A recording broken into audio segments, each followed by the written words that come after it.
Hello there, and welcome back to Wild Eating with the Forager Chick. We're getting ready here for episode 3. I have a lot of exciting things in store for you. But do remember, when you are out foraging, make sure you do know your plants 100% of the time. If you don't know your plants, either don't pick them or find somebody that is knowledgeable that can help you learn your plants. And then today, I just wanted to show you a couple of things in my garden, because a lot of things in our garden, people don't realize that you can eat it when it's in different forms. Sometimes people think, oh, well, there's lettuce out there, or there's some greens out there, collards and arugula. That's all I can eat. Well, believe it or not, you can eat the flowers of some of those plants as well. Right here next to me, I have some arugula flowers. So here is the leaf of regular arugula. We'll come closer so you can see, right? But these little beauties, they're 4 petals, kind of like a mustard flower. You know how mustard flowers are a little bit spicy? Well, so are these, but they have a surprise taste to them. It's not just spicy, it's a little bit sweet. So these are gorgeous little flowers. Aren't they pretty? They're whitish cream color. They have a bunch of stamens in the middle, but they just have such a powerful flavor. Not as much of a bite as the leaf of arugula. So these are going to be pretty in something that I'm going to make. I'm going to go ahead and gather just a few. There's some heavy rains coming in tomorrow, so I thought I would do this today, just in case. You know, you never know when the rains are coming in and it's stormy, if you're going to lose all these little delicate things in the garden. You're probably going to see, I might get maybe a half a cup or so. Maybe a cup. Can't hurt to have extras. So anytime in your garden you notice some plants have bolted, you know, when they set up the shoots for the flowers and the seeds, then, you know, just do a little research and see, are those flowers edible too? Are the seed pods edible? I'm going to get a couple of mustard flowers too, because we have those growing. Now, of course, not every single flower in the garden is edible. You can't go eating your tomato leaves and your tomato flowers, but anything in the brassica family, you can eat those flowers. And they do have a delicious, why waste them, right? They're beautiful. A friend told me about this pesto, because we both had like the idea today when we were out here working. Had this idea for a pesto. Now, you know me, I love my pestos. I love my chickweed pesto. But I'm going to try something with arugula flowers, a little bit of chickweed, and some cilantro. Maybe even some cleavers. But I'm not sure what I'm going to do with that pesto yet. That's going to be a surprise for later. I spy with my little eye something red. Eee, little strawberry. It looks almost ready. There's some babies in there too. Yum, yum, yum. I can't wait for them to get out here. So here we have some comfrey, some mints, the arugula, more comfrey, lettuces. I gotta harvest those lettuces. It's getting ready to bolt. They don't taste good when they bolt. A little tomato hidden in there. Parsley. That's okay if that bolts. Butterflies will love it. This neat little plant here is called raspberry rumex. It's got like deep purplish veins on it. It has an amazing taste, acidic, sweet taste to it. And almost at the end of it, when you're eating it, it has a raspberry flavor. Doesn't that blow your mind? These are pretty delicious. Maybe we'll put a few of these in the pesto. Why not? Got plenty in. Let's see what else we have here. We just put in all these bachelor buttons that I repurposed from the end of the road. because the lawnmowers come by and they just mow them over. So they're now in my garden. Free plants, lemon balm, because you know, once you have lemon balm is everywhere. And there's all of our homestead garlic. This is perennial garlic that keeps coming back year after year. More comfrey. Then we have some beans and some kind of squash. I don't remember what it is. I think it's yellow squash. But then we get beans on the other side. Here we have those little mustard flowers. Very pretty. So you can see also they have 4 petals and they are delicious.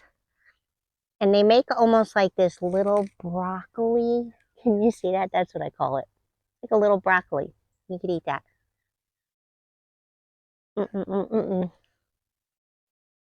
So see that? Not only the leaves can you eat, but these beauties too. Little bright yellow flowers. They're fabulous in the salad. So we'll get a few of these, put in our dish. And did you know, maybe I'll make this for you.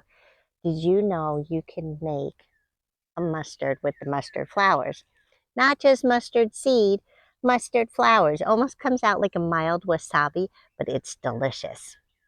Right in here, we have our hops. They grow and they'll usually cover this entire arbor, which is nice. They're beautiful. Hopefully this year they make some good hops. Hops are great for sleeping, not just for beer. But of course, we do put them in beer as well.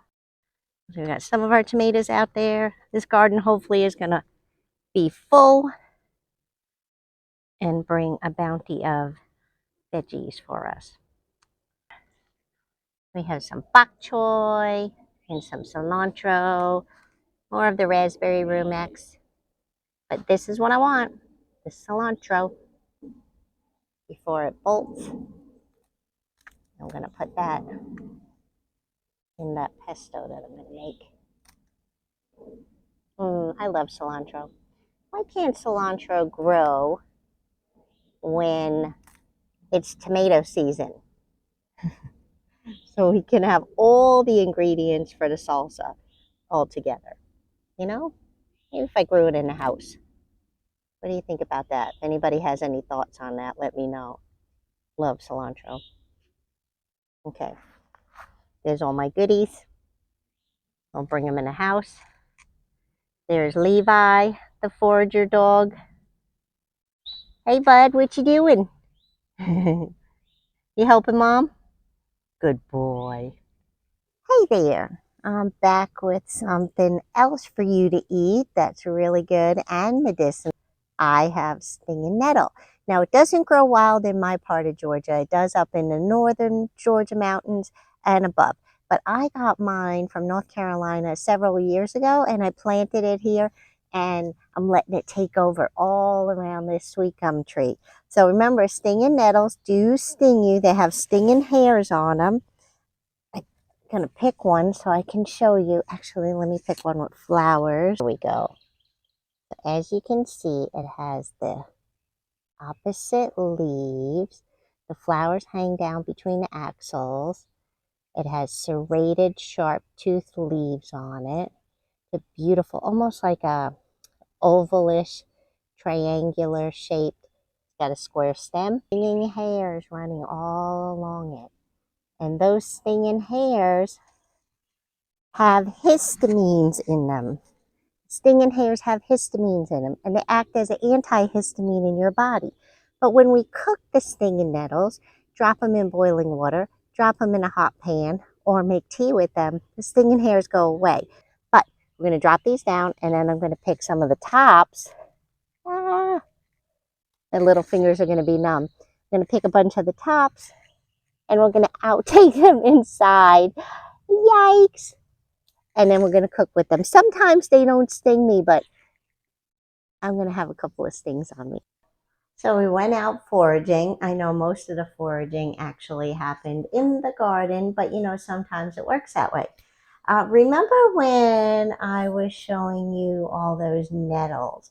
Well, I have some nettles here right now. I'm going to go over these in just a minute. But a friend gave me this giant gallon bag full of nettle tops. So I'm so excited. I'm going to use them today. So what are we going to make? Pizza. How about pizza? Everybody loves pizza. Now, my husband is going to have a pepperoni and cheese pizza. But me, I'm going to have a stinging nettle pizza with an Alfredo type sauce. And then we're going to make a pesto. You know how I love my pesto. All these neat little things right here. We had the arugula flowers, the rumex leaves.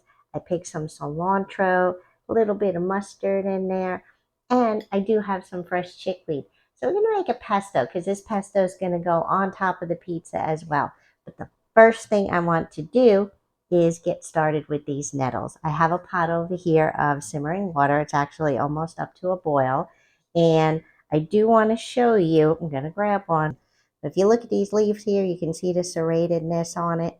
And they're very sharp toothed with the serrate. And you can see the little hairs going down the stem. So we're going to get rid of these stinging hairs by dropping them in some boiling water just for a few moments, just to blanch them. And then we'll chop them up and use them on a pizza. So yeah, we're going to just go ahead and take the whole bunches and put them right into that boiling water. This way we'll get the stinging hairs off of there so I can handle them and chop them up. Any leaves that don't look good, they go into the side. These are going to shrink down. This only takes a minute, just about a minute. Might even need more. Look at this bag. This is a big amount of stinging nettles. Oh, I don't want to get stung. All right. So we have these in here. They're only, like I said, going to stay in there for a minute. And blanching your vegetables is so easy to do. But the main thing you want to do, whoops, there's an icky one. The main thing you want to do is when you're done blanching is get them right into cold water so you can stop the cooking process, because we don't want our greens to turn like pale green or turn brown or anything like that. I think that's plenty of time. Let me turn the heat off. I'm going to test one first. Yep, not stinging me.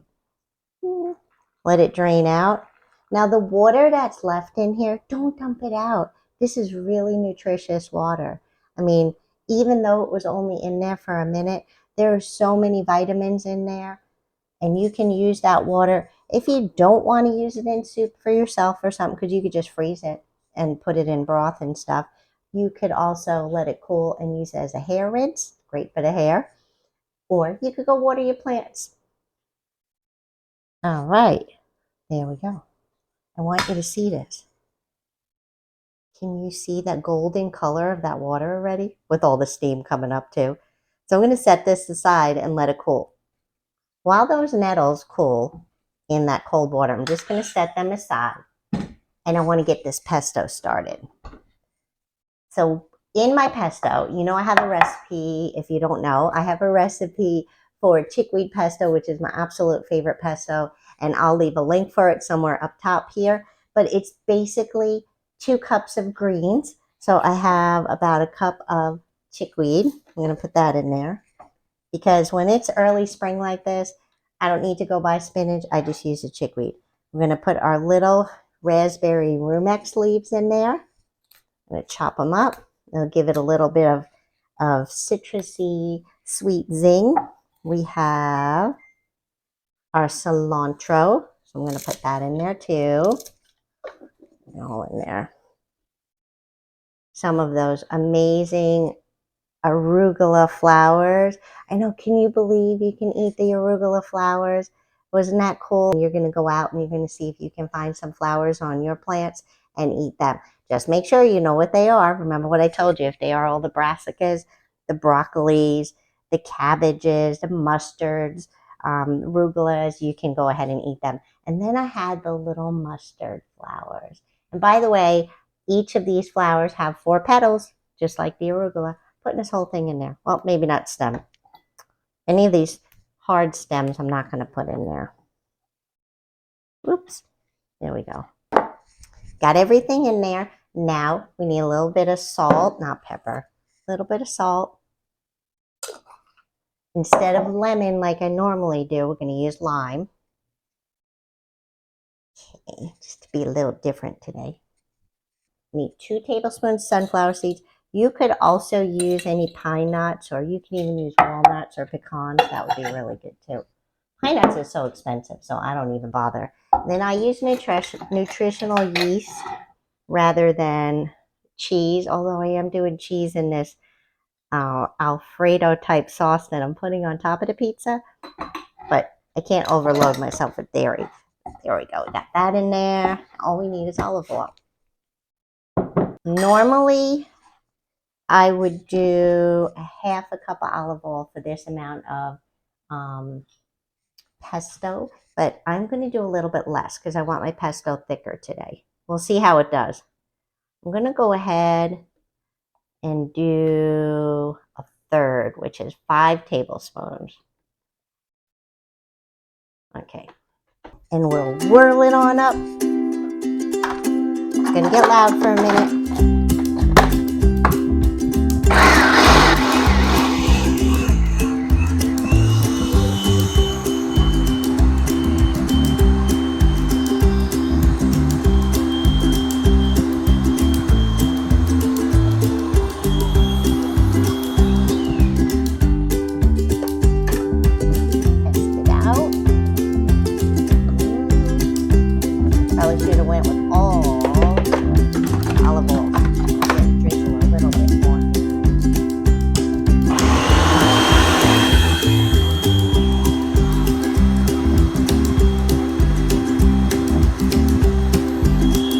Delicious. You have to give it a taste though.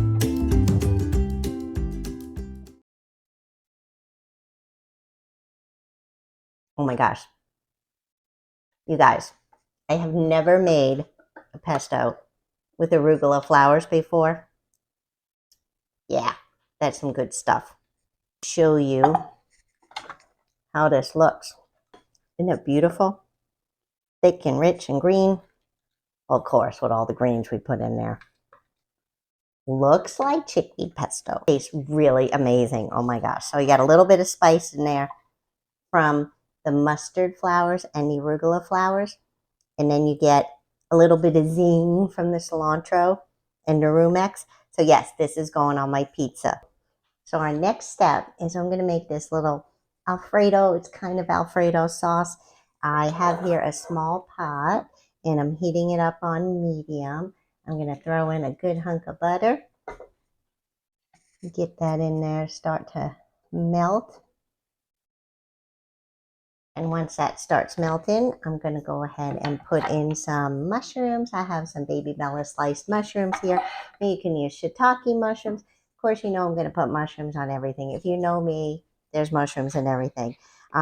This recipe, I don't have it written down anywhere. I just kind of took a few recipes and put them together to make this sauce because I wanted something creamy to go with the stinging nettles instead of it just being a red sauce and to match with the green pesto that I just made. So it'll be like a white base and then the pesto and the stinging nettles. It's going to be so good. And it's going to have a little bit of pecorino romano cheese in there. All right, so my butter is melting. I'm going to put in some mushrooms. I'm making extra mushrooms because my husband's going to have mushrooms on his pizza too with his pepperoni. So we're going to go ahead and cook those up. Get them cooking. There we go. You can see all the mushrooms in there. While those mushrooms cook for a few minutes, I thought I would take out my pizza dough because it's about to explode over there on top of the stove. So look at it. Ah! So yes, I do make my own pizza dough. I'll leave a recipe in the description below so that you have it as well. And I'm going to start this part because the sauce is literally going to take like a minute or so. So you just punch your dough down, take it out. And I'm going to divide it between 2 pans. And it's so nice and soft and pliable. If you don't make your own pizza dough, I mean, it's so easy. It's just flour and salt and a little bit of sugar and some oil and yeast. And that's it. That's it, really. And water. Yeah, you gotta have water in there.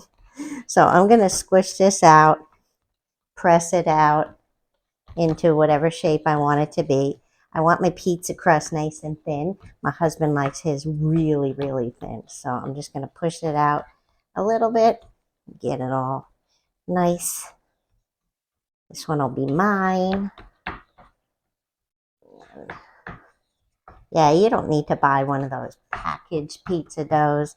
I mean, first of all, they cost a lot, and you don't know what's in there. A lot of times there's all kinds of different oils that are in there and preservatives, and it only takes a few minutes to mix up your own, get that in there, mix up your own dough. And then it sits on the countertop for about an hour, not even, depending on how hot it is in your kitchen. Could take 30 minutes. And then you're ready to bake. And if you're not ready to bake, you can go ahead and put it in the refrigerator or freeze it. So that one's mine. Not perfect. It'll do. Let me do John's. I'm going to make it a little bit easier here. I did grease these pans too. Sometimes I'll use my baking stones. It just depends on what kind of mood I'm in. I want these to fit right next to each other in the same oven. So I did the rectangle ones. Mushrooms are cooking away over there. Oops, tore it. You know what's going to happen at least once. That aside.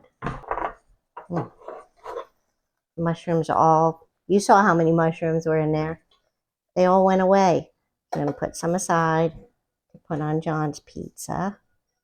And then I'll leave some in there for me, for mine. And I'm going to finish the sauce. So I have it on medium heat. Still has a little bit of the butter in there from the juices and all.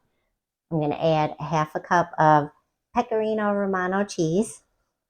And if you don't know, that's a little different from Parmesan. Parmesan comes from a cow. Romano comes from sheep. I'm going to add about a half a cup of half and half. No, it's going to be a little rich. We're going to bring that up to a boil and let it reduce down. Let me mix it really well. Can you see that? Doesn't that look great? It thickens really fast. I'm going to put in just a touch of salt because it has the cheese in there, so it really doesn't need it. A little bit of pepper. Actually, a lot of pepper. And my secret ingredient is just adding a couple of cherry tomatoes that I cut up.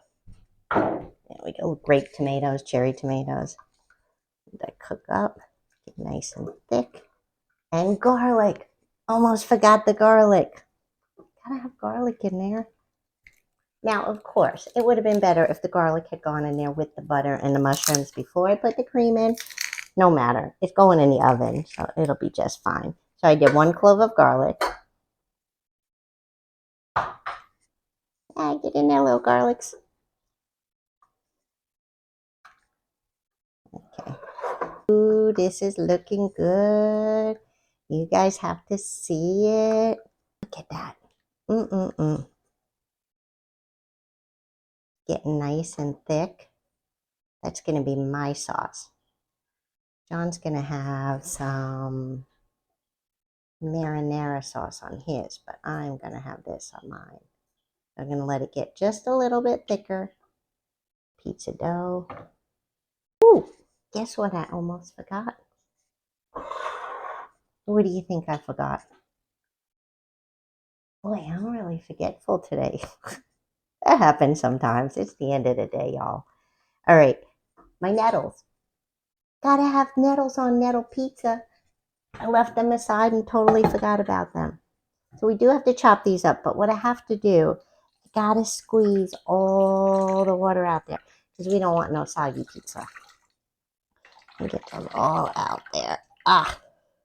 Perfect. Just like spinach, you know? Set that aside. Now, there are some tough stems in here. I'm not letting these stems go on my pizza.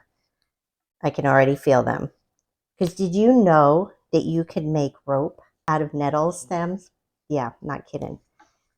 And if you felt them right now, you could see.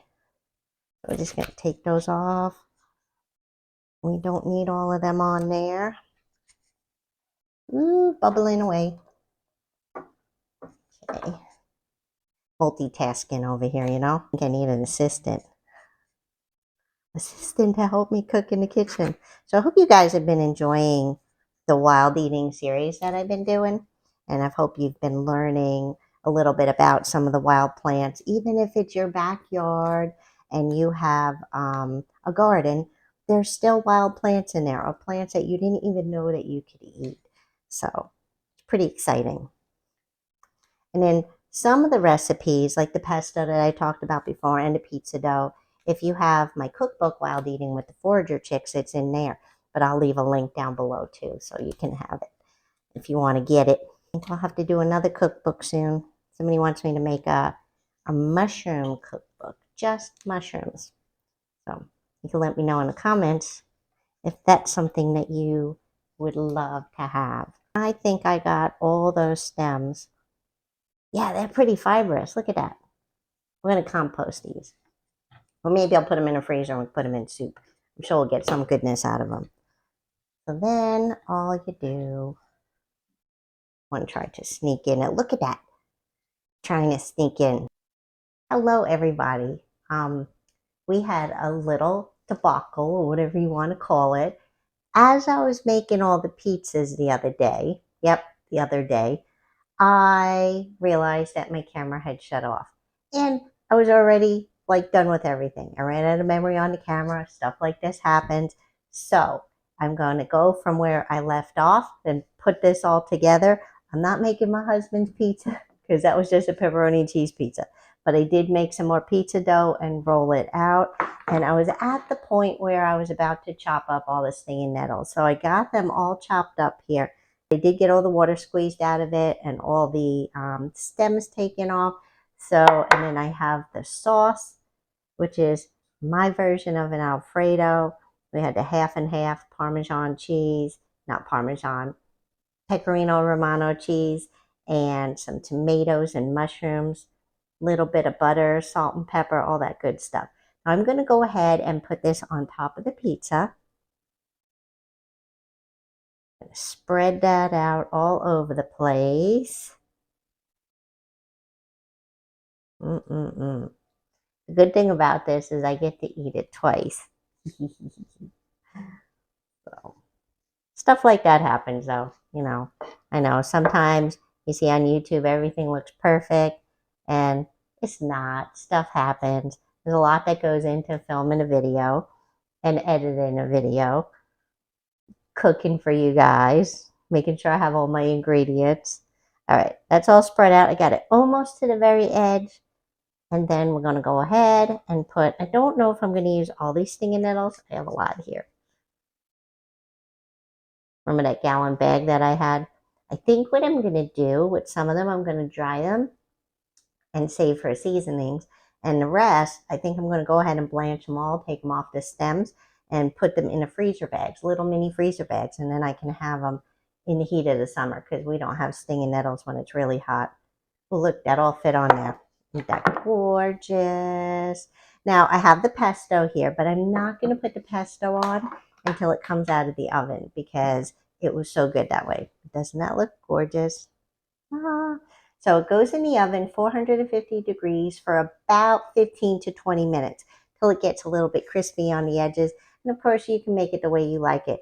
Now, I'm not putting extra cheese on this because I just have the Romano cheese. If you wanted to, you can go ahead and put mozzarella cheese. You could put cashew cheese, whatever kind of cheese you want on there, because I know it would be good with mozzarella. So I'm going to go ahead and put this in the oven, and we'll see it when it comes out. That beautiful pizza. I'm going to put it on the cutting board here and cut it up. And oh my gosh, that looks amazing. Came out of the oven. I was trying to give it a minute or two to cool off. We're just going to slide it on the board. Perfect little pizza. I don't know that I'm going to eat the whole thing. Pretty big. So I have some of that wonderful pesto that I made. Oh my goodness.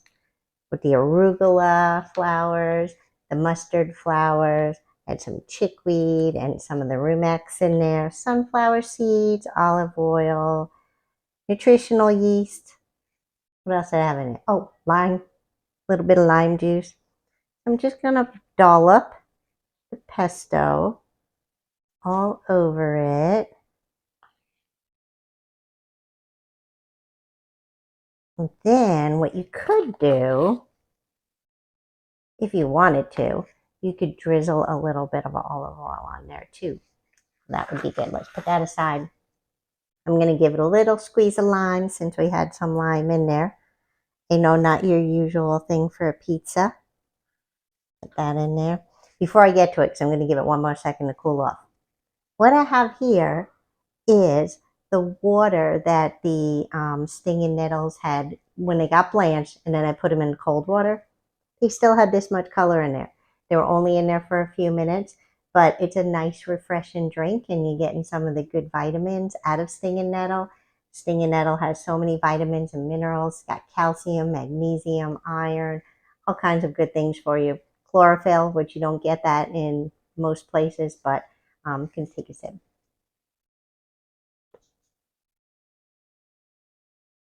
Very refreshing, and it's green. Of course, it's not been in there a long time. Like if you were going to do a tea with stinging nettle, a lot of people don't like to drink this stinging nettle tea because it can be a little bit strong, but it's so good for you.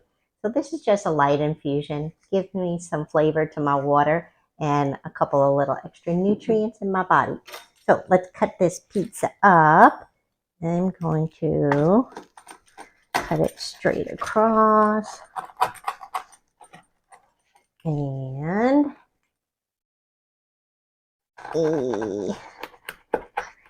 it's crispy. Look at it. Beautiful. Here goes. Hopefully I won't have greens in my teeth when I talk to you.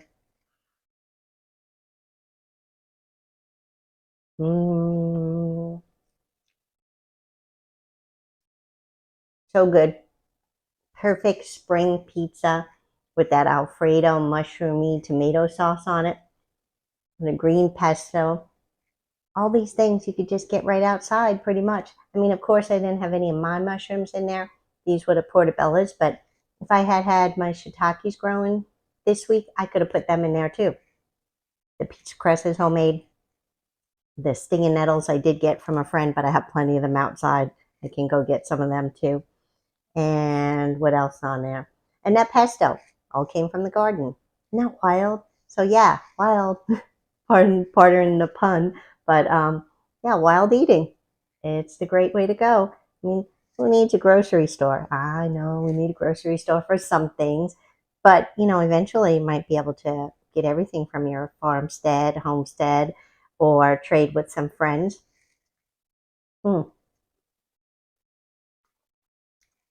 So good. I'll probably eat about half of this pizza here. So I hope you enjoyed this episode of Wild Eating with the Forager Chick, and I will put the recipe for everything that I made today in the description below. Have a beautiful day.